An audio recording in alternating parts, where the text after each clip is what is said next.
Antimatter. A gram of it costs trillions. So what exactly is it and why does it matter? To answer this, we start with the beginning. No, not the beginning of the universe. We'll go there later. Antimatter begins with Dirac's equation. When Dirac solved the equation, he always found two solutions similar to how absolute value of x equals 2 has two solutions, 2 and -2.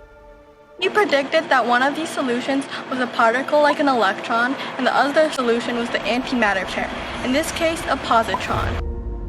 These particles would have all the same properties, the only difference being their charge. In fact, if we had enough particles of antimatter to see it, it would look exactly the same as matter. In 1932, physicist Carl D. Anderson was studying cloud chamber photographs when he discovered a particle that had the same mass as an electron but had a positive charge. Therefore, he concluded that it must be antimatter. So why does antimatter matter? When a particle and its antiparticle collide, they cancel each other out and disappear completely, like how 2 and -2 equals 0, but also release a huge amount of energy in the process. This is due to the famous equation E is equal to mc squared, which basically states that mass is the same as concentrated energy.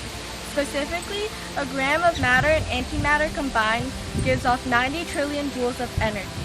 To give perspective to this, 17 grams of antimatter can bring us to Proxima Centauri b, which is over 4 light years away.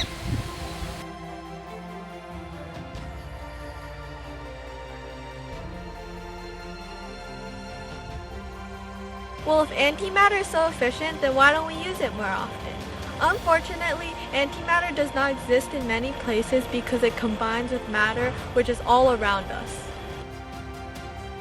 Naturally, antimatter is only created in collisions of cosmic rays and the atmospheres of planets. Artificially, antimatter can be created in ultra-high-speed particle collisions, but the process costs trillions to quadrillions of dollars for a gram. But don't lose hope because there are all kinds of opportunities we can have for antimatter in the future. Right now, antimatter is used in medicine techniques like positron emission tomography to diagnose cancer.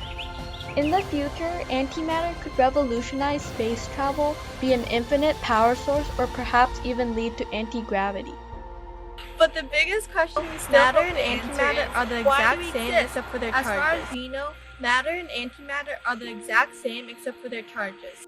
So when the universe began, there should have been equal amounts of both, all canceling out to release massive amounts of energy. So why does matter still remain? This is a question physicists still hope to answer.